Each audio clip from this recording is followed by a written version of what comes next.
Um fenômeno global tem se manifestado nos últimos anos e alterado o cenário político de diversas nações. A polarização ideológica com a alternância no poder, ora da esquerda, ora da direita, e agora a ascensão da extrema-direita, uma corrente política que tem ganhado força tanto em democracias consolidadas quanto em países em desenvolvimento. Em nível internacional, o mundo assistiu às eleições para o Parlamento Europeu com vitória dos partidos de extrema-direita, no dia 9 de junho. No Brasil, esse movimento também encontrou terreno fértil nos últimos anos, impactando profundamente a sociedade e a política nacional, inclusive acirrando a polarização ideológica. Para entender melhor esse fenômeno e suas implicações, convidamos dois renomados especialistas, o professor Sucupira, articulista e professor de Geopolítica Internacional, e Germano Moura, sociólogo, mestre em Ciências Políticas. Com eles, vamos analisar o contexto global, as dinâmicas internacionais e as repercussões no cenário brasileiro. Também vamos entender as características e os fatores que contribuem para o crescimento dessa polarização, bem como da extrema-direita no mundo, as consequências para as democracias e o Estado de Direito, e as perspectivas futuras. As boas-vindas aqui aos nossos convidados e quero começar fazendo uma pergunta, não é tão básica assim, mas que é importante para esclarecer logo para os nossos telespectadores, né, para eles irem compreendendo a dimensão de toda essa temática que nós vamos abordar hoje. Então, eu perguntaria o seguinte: se a democracia é o melhor regime de governo no mundo e por quê? Sejam bem-vindos, professores. Obrigado, agradeço o convite. Eu começaria dizendo que se houvesse uma espécie de hierarquia entre os regimes políticos propriamente dito, e sendo a democracia um dos piores desses regimes, ela ainda seria a melhor. Eu começo basicamente dizendo isso. Primeiro porque não é só pela possibilidade de participação, de rotatividade, de alternância de poder, de possibilidade de pluralidade de vozes, de acesso dessas vozes, de acessar também aos diversos nichos de poder nas diversas esferas. Não só por isso, o que ela também permite a convivência pacífica de entes conflituosos. Então, a democracia ela tem essa característica de aglutinar até os opostos. Então, eu começaria dizendo nessa perspectiva. Professor Sucupira, e sobre ideologias e polarização? Qual o significado e o que representa para a democracia? A democracia ela tem como princípio básico o contraditório. E o contraditório, ela parte do individual. Primeiro, você tem os seus contraditórios internamente. E você convivendo com o seu contraditório internamente, você é capaz de viver num contraditório de forma coletiva. Essa polarização, hoje, que se fala muito de esquerda versus direita, extrema esquerda versus extrema direita, ela é resultante de uma conjuntura que foi sendo, moldada ao longo de um tempo e que ganhou muita força a partir das eleições de 2016. Ela se mostra muito claramente quando da eleição de Donald Trump nas eleições de 2016. Ela se torna mais forte com vitórias dentro de um contexto mais na Europa, entre essa coisa de extrema esquerda e extrema direita, que se popularizou. Essa polarização em um sistema democrático, ela é extremamente negativa, mas também serve de processo de aprendizado, porque o aprendizado em sociedades democráticas, ela vem de erros. Então, nós tivemos muitos exemplos de polarização e que, infelizmente, ela vem ganhando força em alguns segmentos, da sociedade, isso em função de diversos interesses, do ponto de vista geopolítico ou do ponto de vista econômico. Essa polarização, ela está ganhando muita força e isso é preocupante. Mas eu acredito que a própria democracia e a sua essência, e as suas normas de funcionamento, ela vai fazer com que essa polarização ela venha ter o seu abrandamento. Eu penso e acredito nisso. Professor Germano, o que significa, para ficar bem claro também, o que significa esquerda e direita na política? Extrema esquerda e extrema direita. Porque às vezes as pessoas, a gente ouve falar muitas vezes, dizendo, olha, eu sou de esquerda, eu sou de direita, mas não tem nem compreensão exata do que significa ser de esquerda ou ser de direita, ou de extrema esquerda ou extrema direita. Historicamente, o termo esquerda e direita, né, vem da Revolução Francesa, né? Quando lá jacobinos e girondinos, né, se posicionavam em determinadas localizações durante a Assembleia Popular, uns à esquerda e outros à direita. Quem estava à esquerda se posicionava em favor da redução dos privilégios dos nobres, de acesso a mais garantias para o povo, para os pobres, digamos assim, e quem estava à direita se posicionava de forma inversa, isso falando historicamente, né? Se posicionava mais voltando para a manutenção dos privilégios, etc. Então, convencionou-se historicamente que quem é de esquerda defendia os interesses das classes menos favorecidas, dos pobres, e quem estava à direita defendia mais os interesses dos ricos e dos privilegiados. A ideia dos extremismos, ele passou a surgir já século XX em diante, né? Quando essa possibilidade de você extremar mais determinadas ideias. É quando você defende determinados princípios e você vai um pouco mais além. Nós tivemos aí alguns exemplos de extrema esquerda na antiga União Soviética com Stalin, propriamente dito, né, que ele chegou a um certo extremismo, e da extrema direita nós tivemos Mussolini, nós tivemos Adolf Hitler, isso com poderes estabelecidos, né, com poderes concretizados. E já século XX, né, já fenômenos da metade do século XX para cá. Então, esse extremismo é quando eu parto do princípio, e é até interessante porque o liberalismo, na sua origem lá atrás, defendia bandeiras que hoje são consideradas bandeiras de esquerda. Os direitos políticos, os direitos civis, propriamente dito, né, eram defesas dos liberais. E os liberais hoje se encontram mais aonde? Por conta da transformação dos processos, até mesmo das identidades, das próprias ideologias, hoje o liberalismo está mais à direita do que à esquerda. Posso acrescentar que a gente pode colocar hoje, fazer essa divisão entre esquerda e direita, extrema esquerda e extrema direita, é o papel do Estado.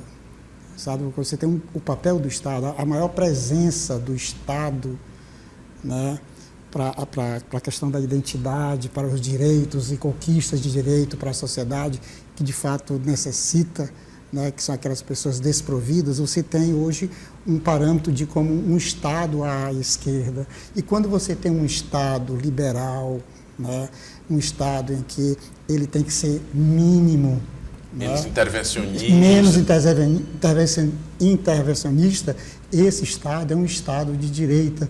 Então, o papel do Estado, como ele funciona e quem ele atende, né, trazendo isso lá da Revolução Francesa, a quem ele atende, a gente vai definir o que vai ser de direito e o que vai ser de esquerda. Quais são as pautas? Qual é a pauta? Se você tem uma preocupação macroeconômica e que a partir da estabilização econômica, por tabela, isso vai tirar o pobre da situação de pobreza, você tem aí, né, um Estado de direito, um Estado de esquerda. Como é que vocês analisam essa ascensão da extrema-direita a partir, voltando aqui para o Brasil, do bolsonarismo e da eleição de Bolsonaro em 2018, com a sua derrota em 2022 para o retorno da esquerda e do lulismo, nesse Estado democrático de direito no Brasil? Posso começar? Comece. Eu vou puxar aqui um pouco da história que você estava falando. O professor Sucupira falou anteriormente da eleição do Trump. Eu vou puxar um pouquinho antes. Eu vou puxar o Brexit, que foi anterior à eleição do Trump. Saída do Reino Unido da... Por que eu estou puxando o Brexit? Na verdade, o Brexit foi um balão de ensaio. O Steve Bannon foi para o Reino Unido e descobriu que tinha uma galera trabalhando com algoritmos que conseguia condensar pessoas que pensavam igual, que tinham interesses iguais, só pela leitura do algoritmo. Então, vamos fazer um teste aqui. A saída do Reino Unido... da Inglaterra, da zona do euro, Hoje eles estão arrependidos. Eles foram induzidos ao erro por conta de fake news, por conta de uma massificação de desinformação nas redes sociais com o fenômeno algoritmado. Tem uma obra interessante que eu sugiro para todo mundo, do Elie Parissé, chamada Filtro Invisível, o que a internet está escondendo de você, digamos assim. Que é aquela coisa, todo mundo tem Netflix em casa, né? Tem o Facebook. Se você abrir a sua página do Netflix, com certeza vai ser diferente do professor Sucupira e da minha. Quem foi que fez isso? O Netflix vai no algoritmo das suas preferências e filtra para você o que você gosta. E vice-versa. Aproveitar. Aí, só para fechar historicamente, na Itália teve um fenômeno do movimento 5 estrelas, que elevou para a liderança política um palhaço, um comediante. E quem estava presente nesse movimento? Steve Bannon. Ou seja, balões de ensaio. Na Espanha aconteceu a mesma coisa. Balões de ensaio antes da eleição do Trump já havia sido testados na Espanha, na Itália, na Inglaterra, e o Trump foi o arremedo. E eu quero só pegar a partir daí o bolsonarismo. O bolsonarismo e o Bolsonaro é fruto de um produto da internet. Quem era Bolsonaro? E do CQC também, né? Quem era Bolsonaro? CQC vendeu o Bolsonaro, né? Quem é o Bolsonaro? Bolsonaro é fruto, é um produto da internet. Um produto da internet. Quando do seu surgimento como político, não conhecia Bolsonaro, e é porque eu gosto de ler sobre política, mas ele apareceu para mim como naquelas falas cortadas, sabe? E aí os logaritmos deram a sua vazão, sabe? E aí, sabe, a propagação de ideias fragmentadas, não embasadas, de uma pessoa que ganhou notoriedade. Eu me lembro, e aí eu quero até fazer, que Deus tenha, conversando com o meu cunhado, o Júnior, eu disse assim, o Bolsonaro não tem como vencer essas eleições. Ele olhou para mim e disse, ele vai vencer essas eleições. Eu disse, por que você acha? Ele é fruto, né? Você já viu como é que está a internet sobre isso? Sobre Bolsonaro para lá e Bolsonaro para cá? E aí teve todo um conjunto de ações jurídicas, né, que complementou um projeto. O projeto de uma elite, que eu costumo dizer elite econômica sanguessuga paleolítica da política brasileira, da política econômica brasileira, que usufrui do Estado e não dá o retorno proporcionalmente o seu uso do Estado, não é, aí a gente tem que falar de mais-valia, mas eu não quero. E aí nós vamos falar o quê? Bolsonaro foi eleito. E ao longo do governo Bolsonaro, nós tivemos todo um conjunto de ações onde o mercado foi atendido. O Bolsonaro não é de direita, quando alguém fala para mim, o Bolsonaro é de extrema direita, porque se você for avalizar, fazer uma avaliação do que é extrema direita, foi o governo Bolsonaro, no sentido macroeconômico, né? Do Estado ser o mínimo possível, né? Então, e isso não trouxe para a sociedade, aquela sociedade que, de fato, menos desprovida historicamente do Brasil, não usufruiu do Estado. Não usufruiu do Estado de forma alguma. Então, o fortalecimento da direita, da extrema-direita, num país sem o histórico de debate, né, o histórico de compreensão do que está, de fato, acontecendo, ganhou força. Por que perdeu força? Porque a sociedade brasileira, como a sociedade francesa mais esclarecida, né, ela não pagou para sofrer com um governo de extrema-direita na França. Nós, em função do desconhecimento do que é de fato uma extrema-direita, o que ela significa, o Brasil apostou num diferente, certo? E esse diferente não trouxe o resultado positivo para aquela parte e grande gama da população que acreditou. É que eu quero pegar sorte. É o que eu quero pegar o ponto também, Germano. Você colocou que não existe vácuo, né, isso na política. E nesse caso da eleição do Bolsonaro, ou da ascensão do bolsonarismo, da extrema-direita no Brasil, ela de repente também não veio por conta de um contexto histórico em que nós tínhamos uma esquerda que já está governando o Brasil há muitos anos e com isso o governo sempre gera um desgaste. E aliado a esse desgaste houve uma crise, a crise de 2014, né, isso no governo Dilma, e terminou com um movimento que o povo, como o professor Sucupira também colocou, queria uma alternância. Então, não seria esse vácuo também que permitiu a ascensão do bolsonarismo? Na verdade, não foi o vácuo que permitiu a ascensão do bolsonarismo, foi o Bolsonaro que se aproveitou do vácuo. Ou seja, o que é que eu quero dizer com isso? Havia uma roupa guardadinha ali, esperando por uma personagem. Na ideia da elite econômica do país, aquela roupa era para um garotinho bem nascido, de Minas Gerais. Aquela roupa foi pensada para esse rapaz, chamado Aécio Neves, que provocou o primeiro caos democrático desse país quando tentou a negação de um resultado legítimo de uma eleição democrática. Fato. E provocou aquela convulsão no primeiro dia primeiro dia útil do Congresso Nacional pós-eleição de Dilma. Não nos esquecemos desse fato histórico. Sim. Só que, quando você tem numa polarização, primeiro, polarização sempre vai existir. Ela é uma consequência natural do processo político. Nunca vão disputar de forma igual 3. No final, sempre são 2. Então, sempre vai haver polarização. O que a gente precisa discutir é qual é o nível dessa polarização, qual a caracterização dessa polarização. Então, quem polarizava com o PT era o PSDB, até então. Se eu mato o meu principal adversário e ele não consegue morrer, o que acontece comigo? Quem morre sou eu.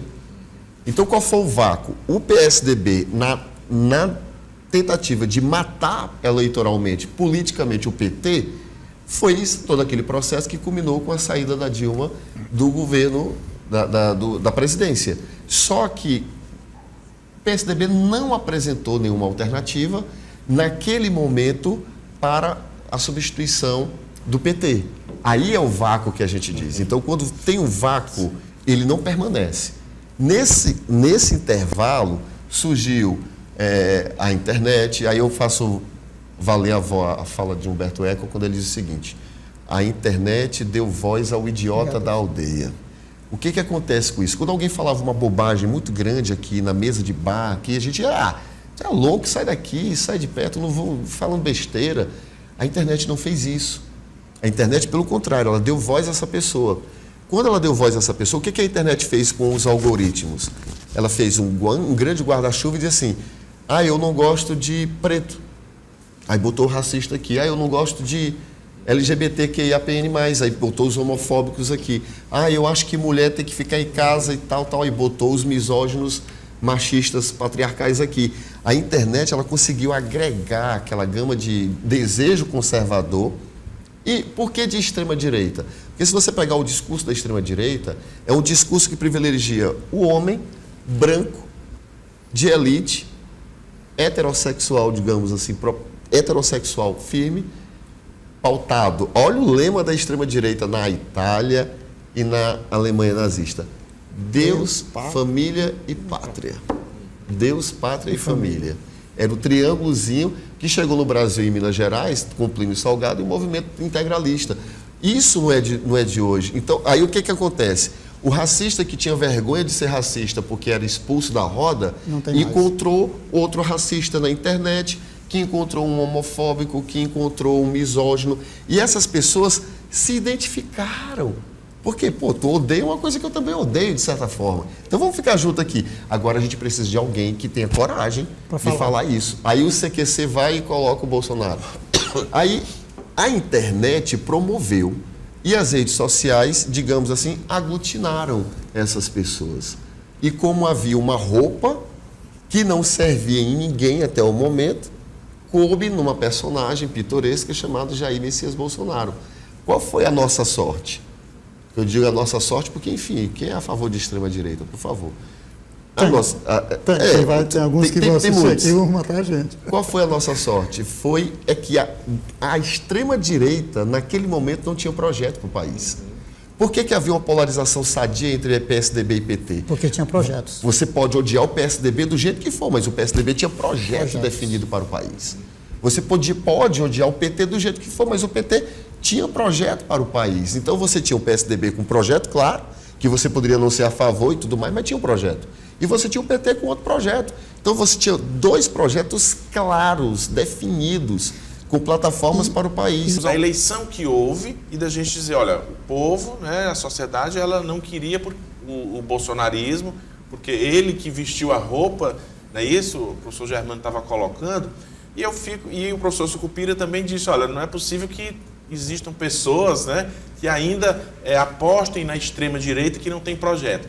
Mas aí eu recordei o seguinte, que nós tivemos nessas últimas eleições uma disputa muito acirrada. Então, a que é que se deu esse acirramento se não havia, né, milhões de brasileiros que também tentaram apostar no Bolsonaro e perderam as eleições para o Lula? Olha, como a análise que a gente estava fazendo aqui, eu falei que o Bolsonaro era fruto foi fruto e é fruto de um projeto, de um produto da internet. Ponto. Mas isso foi associado a todo um jogo jurídico que retirou da eleição em disputa com o Bolsonaro o principal candidato. 2018, o principal candidato, que era o Luiz Inácio Lula da Silva. Nós tivemos um problema jurídico muito sério, que não cabe aqui a gente discernir, entrar no mérito, que retirou esse candidato da disputa. Isso favoreceu, sabe, substancialmente a eleição do Bolsonaro. Quando foi para o segundo turno, já estava batido, porque não tinha como recuperar. Esse é um ponto. Tá? Ao longo do governo Bolsonaro, o que foi que ocorreu? O mercado foi atendido. Muito. Se teve alguém ou um setor que foi atendido no governo Bolsonaro, chama-se mercado. E foi isso que levou o Bolsonaro à derrota. Porque ele não atendeu a sociedade como deveria ter a sociedade como um todo. Ele foi presidente para o mercado, ele não foi o presidente para o Brasil. Teve um segmento que usufruiu muito do Estado, se beneficiou do Estado. Aqueles que não se beneficiaram e aqueles que perceberam a perda do que tinha ganho, sabe, pararam para pensar. E aí surgiu uma oportunidade. Essa oportunidade veio com a solução de um problema jurídico que possibilitou o retorno do candidato Luiz Inácio Lula da Silva a disputar umas eleições. Foi esse o ponto que levou a direita e a extrema-direita no Brasil perder as eleições. Não haveria possibilidade da direita e da extrema-direita de perder as eleições, se não fosse aquele que deu e representava aquela maioria desprovida do passado, a maioria desprovida do presente, de ter um retorno. Eu coloco muito claramente que o Estado passou a servir a presidência da República na figura do presidente Bolsonaro, do ex-presidente Bolsonaro, naquilo que ele representava. Servir mesmo.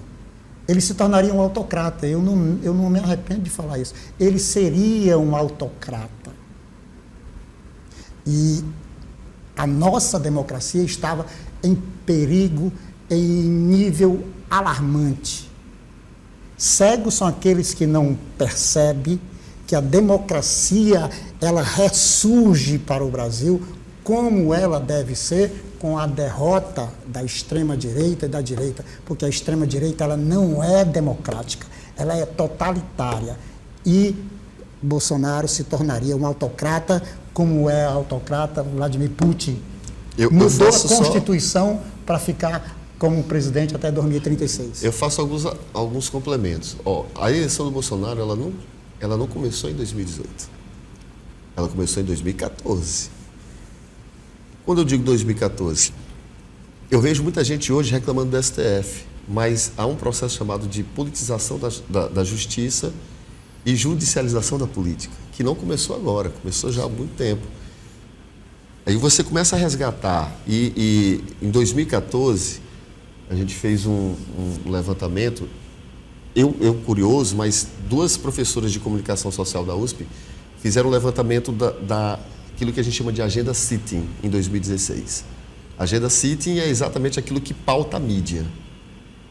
E foram verificar dentro da agenda sitting, através de um método chamado análise de conteúdo, foram fazer as análises de conteúdo dos principais veículos de comunicação do Brasil naquele momento. 80% da Veja era falando mal do PT, do Lula. 80%. A revista tinha 200 e poucas páginas, 40 páginas era destinada a assuntos diversos. O restante, falando mal do PT, do Lula e do governo, no caso Dilma. 90% o jornal foi estendido, o Jornal Nacional foi estendido em alguns minutos, e mais de 30 minutos do Jornal Nacional era falando mal do PT, do Lula e da Dilma. Então você teve aí 2015, 2016, 2017. Uma agenda sitting pesada, desconstruindo um partido. Isso não sou eu que estou dizendo. Existem pesquisas acadêmicas feitas para isso. Mas o que é que eu quero dizer com isso? Havia um preparo midiático para a população para você dizer: eu não quero isso, porque isso não presta. Está provado, porque eu vi no jornal, porque eu vi na TV, eu vi na revista. Então é aquela coisa, prepararam uma roupa. Essa roupa não era para o Bolsonaro, essa roupa era para alguém do PSDB. Só que não coube no Bolsonaro. O Bolsonaro, por quê? Porque ele, no momento, era o cara que conseguiu arregimentar pessoas, que conseguiu ganhar visibilidade, que conseguiu ganhar espaço. E o Aécio teve os problemas, né? Existiram os problemas com o Aécio Neves e ele terminou ficando quase fora do jogo, né? Político. E muito fora, né? Aí você pega o seguinte, qual foi mais uma vez a nossa sorte? Se torna presidente, você é presidente do Brasil, dos negros, dos brancos, dos GLBTQIAPN+, das mulheres, dos indígenas. Você é brasileiro, você é presidente dos brasileiros. Das minorias, e das né? brasileiras. Então, quando o Bolsonaro vai e assume e começa a governar para a sua base ideológica, não se sustenta. Porque a gama da maioria da população vai ficar alijada. É essa falta de projeto que também culminou aí com a derrocada do Bolsonaro. Existe uma variável direta eleitoral que coloca assim, desempenho econômico, resultado, desempenho positivo eleitoral. Se eu não tenho um desempenho econômico, o meu desempenho eleitoral vai ser baixo, vai ser fraco. A economia não foi bem, não andou. A questão ambiental também... Mas é aquela coisa, hoje a extrema-direita defende uma pauta, uma bandeira negacionista. O negacionismo climático ambiental, olha o que aconteceu com o Rio Grande do Sul, com o Pantanal, são bases bolsonaristas. Quando você começa a ter um negacionismo científico, negando vacina, negando doença, nós estamos às voltas com doenças que foram erradicadas. Já se viu as pessoas morrer de dengue. Isso é resultado da escassez de investimento de saúde pública em campanhas prevencionistas, de fazer com que a prevenção chegue na ponta da burocracia level, né? Na burocracia ao nível da rua. Ou seja, existe uma série de componentes que culminaram com a derrota do Bolsonaro.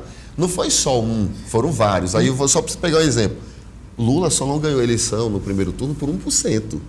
Então, era para ter, talvez fosse decidido quando o Lula não ganhou em 1%, o que aconteceu pela primeira vez na história desse país?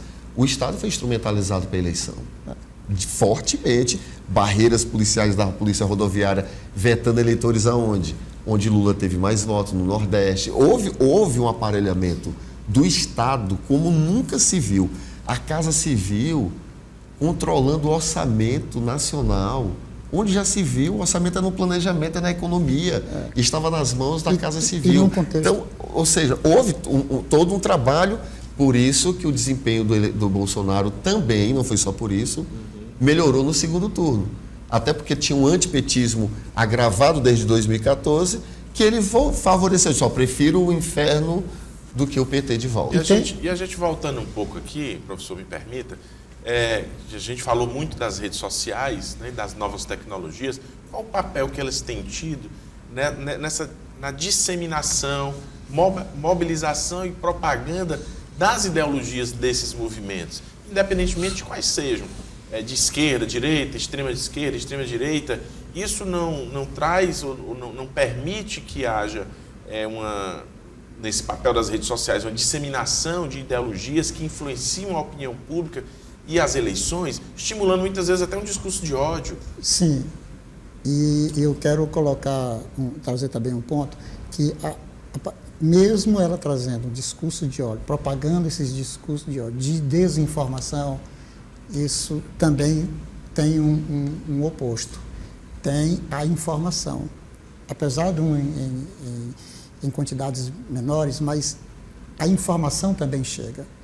E para aqueles com receio de uma mudança tão brusca, a gente pode colocar, por exemplo, hoje as pessoas já têm uma noção sobre política. Estamos correndo aí uma grande possibilidade, não é, da eleição do Trump se confirmar mais uma vez, diante de tudo que a gente tem acompanhado. Germano, como é que você avalia uma possível eleição do Trump em relação ao Brasil? Será melhor ou pior para o Brasil uma eventual eleição de Donald Trump? E curiosamente, eu estava aqui na TV O Dia em 2016, né? Aliás, 2016 não, quando foi a eleição do Biden? Foi em 2020. 2020, falando sobre as eleições, e nosso saudoso colega aqui da TV O Dia perguntou para mim o que mudava, né, da relação do Brasil com os Estados Unidos com a eleição do Biden. Eu vou dizer a mesma coisa, não muda nada. Porque os Estados Unidos ele tem uma posição ideológica para lá. Porque quando se trata de interesses geopolíticos internacionais, ele não é ideológico. Não. De jeito nenhum, ele vai para o interesse que lhe cabe. O Brasil é um parceiro estratégico para os Estados Unidos. Não é porque o Trump venceu as eleições que ele vai virar as costas porque o Lula é presidente. Jamais, porque os Estados Unidos têm interesse. O Brasil não é um país qualquer. É a maior potência da América Latina. Não é da América do Sul, não. É da América Latina. Então, é expoente, é emergente. Está lá no BRICS. Tem parceiros comerciais importantíssimos também, estratégicos para os Estados Unidos. Então, não muda muita coisa. É lógico que ele vai ficar fazendo aquele jogo como ele fez com a China. Ele fez com a China e virou as costas para a China? Não. Ele fez com a Rússia e virou as costas para o Putin? Não. Ele vai fazer discurso, bravata, mas execução prática, em termos de fazer valer a coisa acontecer, isso não vai acontecer. E com relação às tecnologias, olha, é preciso entender que o espaço das redes sociais, ele é uma continuidade da vida da sociedade, em sociedade. Acontece que lá nas redes sociais as pessoas se acham protegidas, ou, entre aspas, talvez por uma espécie de anonimato que não é mais, mas protegidas pelo computador, pela internet, que acha que pode dizer tudo. É preciso, então, a gente tomar cuidado, porque a internet não é terra sem lei. Quando você descamba do discurso de ódio para a violência, não é mais liberdade de expressão. Não existe liberdade de expressão ilimitada. Numa democracia correta, legítima, verdadeira, a liberdade ela é condicionada a exatamente quando você expõe ou coloca em risco a integridade do outro. E nesse sentido, nós corremos um risco democrático não apenas por conta do contexto das redes sociais, mas por um contexto institucional que nós vivíamos. Nós tivemos um presidente da República que falou para chefes de Estado que não acreditavam no processo eleitoral do próprio país. Colocou em xeque a justiça eleitoral do país. Colocou em xeque um poder instituído do país. O Bolsonaro diversas vezes colocou em xeque, por exemplo, colocou em risco o nosso pacto federativo. Quando ele transfere para os estados determinadas condições que deveriam ser da tutela da União, ele, por exemplo, eu vou baixar a gasolina, eu vou quebrar o quê? Os impostos estaduais e municipais. O que ele fez? Ele rompe um pacto federativo, fiscalmente falando. Dessa ruptura de pacto federativo poderia trazer outras consequências. Quando ele tira o orçamento do planejamento da economia e bota na Casa Civil, ele está deixando claro, o meu propósito é político e não um projeto para garantir políticas públicas para o país que alavanque o Estado. Ou seja, por conta de vários fatores, teve agora, nessas eleições atuais, as redes sociais elas não têm o mesmo impacto que teve em 2018, que teve em 2020. Tanto é que não teve em 2022. Elas continuam sendo um importante canal um importante veículo, uma importante mídia de sustentação. Como é que vocês avaliam a insatisfação, a relação entre a insatisfação econômica da população e o apoio a políticas extremistas? Quais são os mecanismos que facilitam essa conexão? Nós tivemos, isso foi eu lendo um economista japonês, esqueci o nome agora, onde ele coloca assim: o mundo está vivendo um momento em que, nas economias emergentes, houve ganhos. Houve ganhos. E essa classe média está assistindo perdas. E como ela não quer perder o que já ganhou, ela quer mudanças. E essas mudanças, muitas vezes, elas terminam por ser mudanças que não vão ser a realidade futura, né? Não vão. Então, aqueles que ganharam não quiseram perder. E aqueles que não estavam ganhando queriam ganhar mais, queriam ganhar. Então, nessa balança, comete-se erros, e cometemos. Né? Eu não vejo hoje o perigo com a questão da democracia, eu não vejo. E também não vejo uma preocupação de um resultado eleitoral que venha a ser o Biden ou na sua reeleição ou o Trump. Até mesmo porque o Brasil conquistou ao longo de um bom e longo tempo uma posição de líder na América Latina, e hoje a gente vive outro contexto. Qual é o contexto? Nós temos um sul global. Novos atores surgiram no mundo. Sim. Novos atores surgiram no mundo. Não é só mais as economias europeias e os Estados Unidos. Nós temos a Índia. A Índia está muito forte, né? Índia, nós temos a China. Nós temos o crescimento do BRICS, que ampliou-se, né? Cresceu, inseriu nesse contexto os interesses brasileiros, agora também estão no Oriente Médio. Né? Tem um maior parceiro que a China, e os Estados Unidos, dependendo de quem venha a vencer, não vai virar as costas para o Brasil, porque o Brasil é, hoje, a economia mais importante do sul global, depois da China e da Índia, é a economia mais importante, está na América, então não vão virar as costas para o Brasil. Né? O Brasil ganhou esse posicionamento porque o Brasil é pragmático. Mas, professor, tem um porém. A diplomacia brasileira é pragmática. Ela não foge disso. Tem um adendo na pergunta que você fez, que é o seguinte: eleitoralmente falando, né? Sim. O Vanderlei Guilherme dos Santos dizia o seguinte, que 30% votava na esquerda, 30% votava na direita e 40% o eleitor flutuante votava de acordo com o seu bolso. Exato. As eleições não têm sido decididas por questões ideológicas. A gente chama de o eleitor médio brasileiro. O eleitor médio brasileiro, ele não é ideológico. Ele não vota porque ele é de esquerda, ele não vota porque ele é de direita ou de extrema direita. Ele é pragmático. Quando você vê, as pessoas estão votando eleitoralmente na extrema direita, não é por conta da ideologia da extrema direita.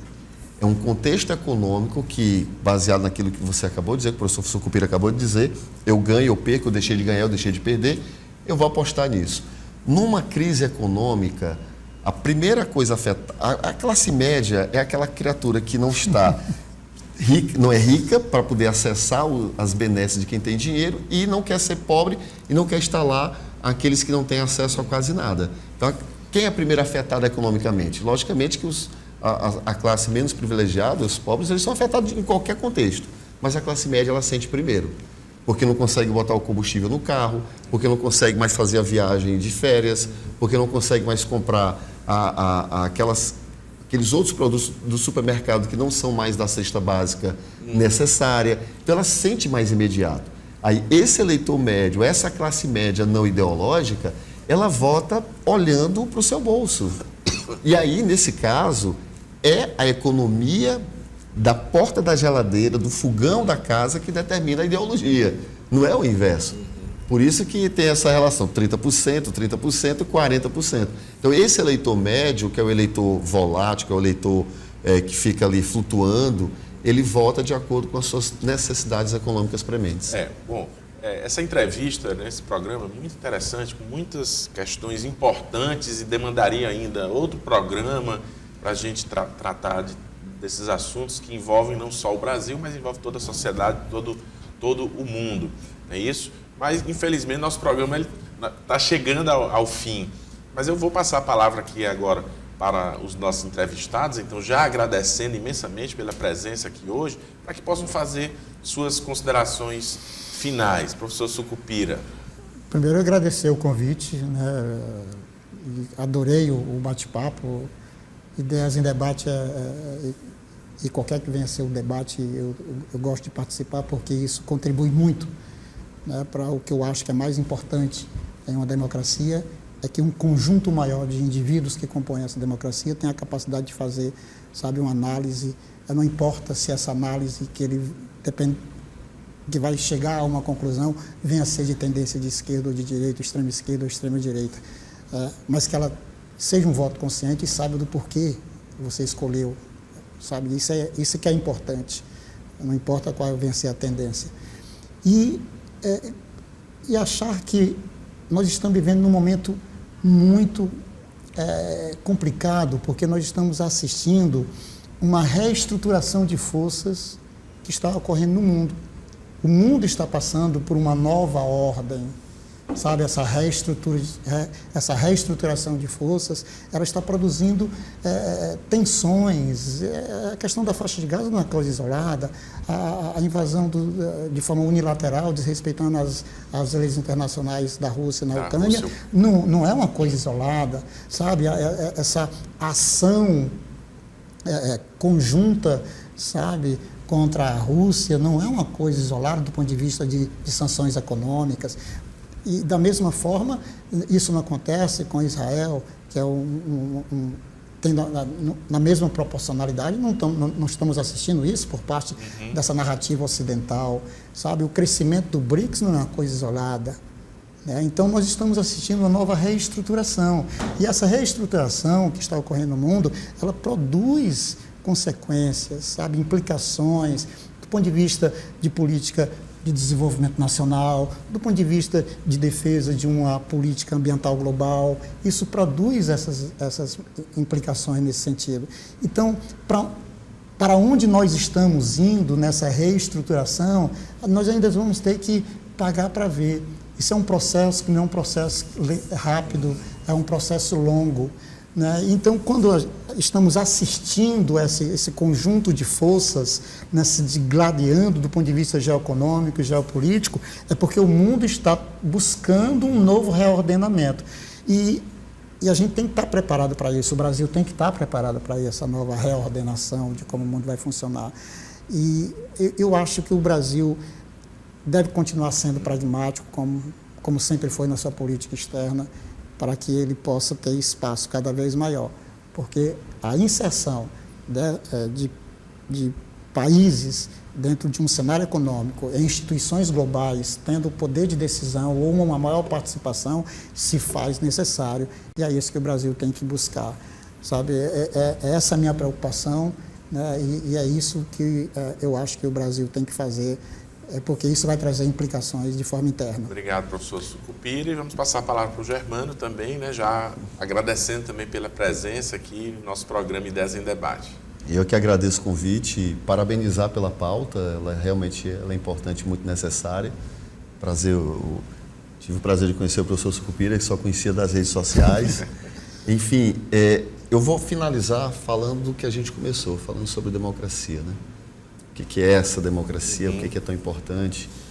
Nós tivemos recentemente um período delicado, quando eu digo recentemente, quando colocar em xeque um resultado eleitoral, independentemente de quem vencesse, colocar em xeque a provável ruptura desse processo de forma com força. E eu fiquei feliz com o resultado, porque mostrou que as nossas instituições políticas, nossas instituições de Estado, elas bancaram a democracia. Não era para elas. Aí vem o meu adendo.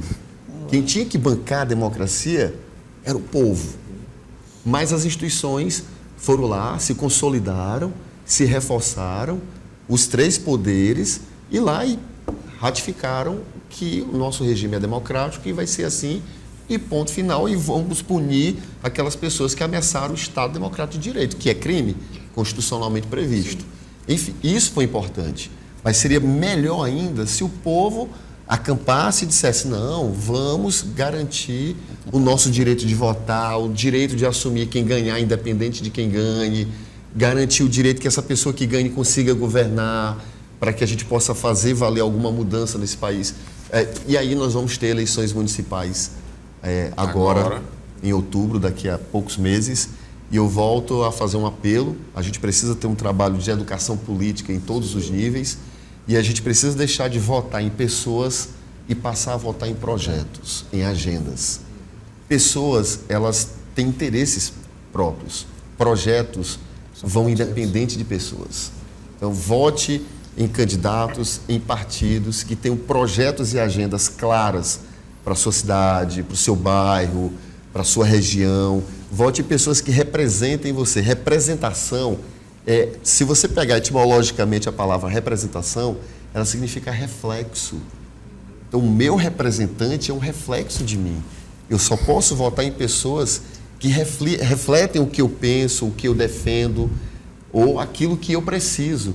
Eu não vou votar em alguém que não defenda as coisas que eu necessito. Então, o meu apelo, fazendo uso do seu programa, muito oportuno, eu acredito que devam ter outras pautas nesse sentido que são necessárias. A sociedade deve abraçar e deve aproveitar essas oportunidades que são raras, e eu parabenizo TV O Dia, parabenizo você, porque essa pauta é muito importante.